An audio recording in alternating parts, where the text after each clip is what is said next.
Viewers আসসালামু আলাইকুম। আজকে চলে আসলাম আমি আমার ছাদ বাগানে। তো আজকে অনেক সবজি উঠাবো, সেটাই আপনাদের মাঝে শেয়ার করব। তো সবজি কিন্তু হলে 2 দিন পর পরে সবজি উঠাতে হয়। এটা যদি না উঠাই তাহলে কিন্তু বতি হয়ে যাবে। তো গতকালকের ভিডিওতে আমি বলেছিলাম যে টব ছাড়া আপনারা কিভাবে চাষাবাদ করবেন ছাদ বাগানের জন্য।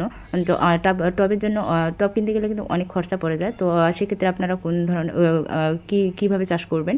এই যে দেখতে পাচ্ছেন আমার কিন্তু বাগানে সবগুলো হচ্ছে পলিব্যাগ কিংবা বস্তা। আমি কিন্তু খুব কম খরচে ছাদ বাগানটা করেছি। তো আপনাদের কালকে যে গতকালকে যে ভিডিও পোস্টটা ছিল, তো সেখানে অনেক কোশ্চেন ছিল যে আমি কিভাবে কত ইঞ্চি পলিব্যাগে আমি চাষ করি এবং কোথা থেকে নিয়েছি পলিব্যাগগুলো সাইজ কত, এবং হচ্ছে পলিব্যাগ কী সবজি চাষ করা যাবে, এবং হচ্ছে বস্তায় যে চাষ করি কোন ধরনের বস্তাগুলো আপনারা ব্যবহার করবেন, এই সম্পর্কে অনেক কোশ্চেন ছিল। তো সেগুলোর আজকে আপনাদেরকে অ্যান্সার দেবো, আর সেই সাথে সাথে আমার বাগানে আজকে সবজিগুলো হারভেস্ট করে নেব। ভিউয়ার্স এখানে দেখুন যে আমার করলা গাছে কীরকম ফলন হয়েছে, করলার একদম বাম্পার ফলন হয়েছে। এগুলো কিন্তু আমি বস্তার মধ্যে করেছি। আর বড় ধরনের যে সবজিগুলো থাকে, যেগুলো আর কি লতানো সবজিগুলো, সেগুলো কিন্তু আমি বস্তার মধ্যেই করে থাকি। আলহামদুলিল্লাহ দেখেন বাগানে কিন্তু একটা কেসি আর একটা গামলা নিয়ে চলে এসেছি, আর গামলা ভরে ভরে কিন্তু আমি হচ্ছে সবজিগুলোকে উঠাই। আর এখানে দেখতে পাচ্ছেন কত সবজি ধরে আছে, এগুলো কিন্তু সব বস্তার মধ্যে। আর এই বস্তাগুলো হচ্ছে আমার সারের বস্তা, যে জমিতে যে সারগুলো ব্যবহার করা হয়, যে বস্তাগুলো, সেই বস্তাগুলো আমি এখানে ব্যবহার করে থাকি। আর আপনারা চাইলে কিন্তু চালের বস্তা ব্যবহার করতে পারবেন, তবে চালের বস্তা কিন্তু এক্সট্রা একটা ঝামেলা থাকে, যে প্লাস্টিকের যে বস্তাগুলো হয় সেগুলো কিন্তু আলাদা করে ফুটো করে দিতে হয়।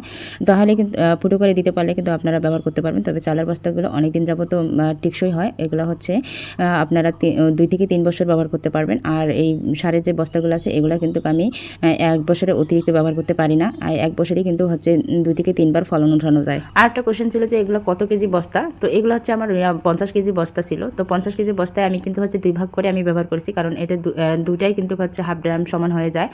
আর যদি আপনারা 25 কেজি বস্তা যদি ব্যবহার করতে চান তাহলে 25 কেজিটাও করতে পারবেন। তবে একটা বস্তার জন্য আমি 2টা করে গাছ দিয়েছি, এর অতিরিক্ত দেই না, কারণ এর অতিরিক্ত দিলে কিন্তু ফলন ভালো আসবে না। পলিব্যাগ নিয়ে কিন্তু হচ্ছে অনেক কোশ্চেন ছিল যে আমি কোন পেজ থেকে আমি পলিব্যাগগুলো নিয়েছি। তো আপনারা কিন্তু চাইলে দারাজ থেকেও নিতে পারেন। আর আমি যে পেজ থেকে নিয়েছি সেই পেজের নাম কিন্তু এবার 3বার নাম চেঞ্জ করেছে, এই জন্য আমি আপনাদের নাম বলে দিলেও কিন্তু হচ্ছে আপনারা খুঁজে পাচ্ছেন না।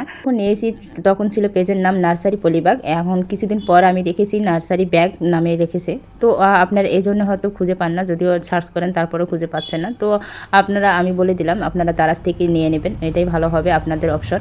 আর পলিব্যাগগুলোর সাইজ কত, আমার পলিব্যাগের সাইজ হচ্ছে 16x16 ইঞ্চি। সবগুলো পলিব্যাগে কিন্তু আমার একই সাইজ। আর 16x16 ইঞ্চি থেকে শুরু করে আপনারা 18 ইঞ্চি 12 ইঞ্চি থেকে আপনারা কিন্তু চাষ করতে পারবেন। তবে 16x16 ইঞ্চি আমি সাজেস্ট করব। 16x16 ইঞ্চি সব থেকে বেশি ভালো হবে, তবে 18 ইঞ্চিটা আরও বেশি ভালো হবে। আর একটা কোশ্চেন ছিল যে পলিব্যাগে আপনারা কী চাষ করতে পারবেন। পলিব্যাগে কিন্তু হচ্ছে মরিচ, বেগুন থেকে শুরু করে ভেন্ডি এবং টমেটো থেকে শুরু করে মানে সব ধরনের চাষাবাদেই কিন্তু করতে পারবেন। তবে লতানো যেগুলো গাছ আছে সেগুলো বাদে আপনারা চাষ করতে পারবেন। তবে লতানোর মধ্যে কিন্তু হচ্ছে আপনারা শশাও চাষ করতে পারবেন, যেগুলো হচ্ছে অল্প দিনেই ফলন আসে। আর হচ্ছে বরবটিও চাষ করতে পারবেন। আমি কিন্তু গত বছরে এই দুটাও কিন্তু আমি চাষ করেছি, আলহামদুলিল্লাহ ভালো ফলন পেয়েছি। আজকের ভিডিওটা এ পর্যন্ত। সবাই ভালো থাকবেন, সুস্থ থাকবেন, আল্লাহ হাফেজ। আর দেখুন লাস্ট পর্যন্ত আমি কতগুলো সবজি হারভেস্ট করলাম।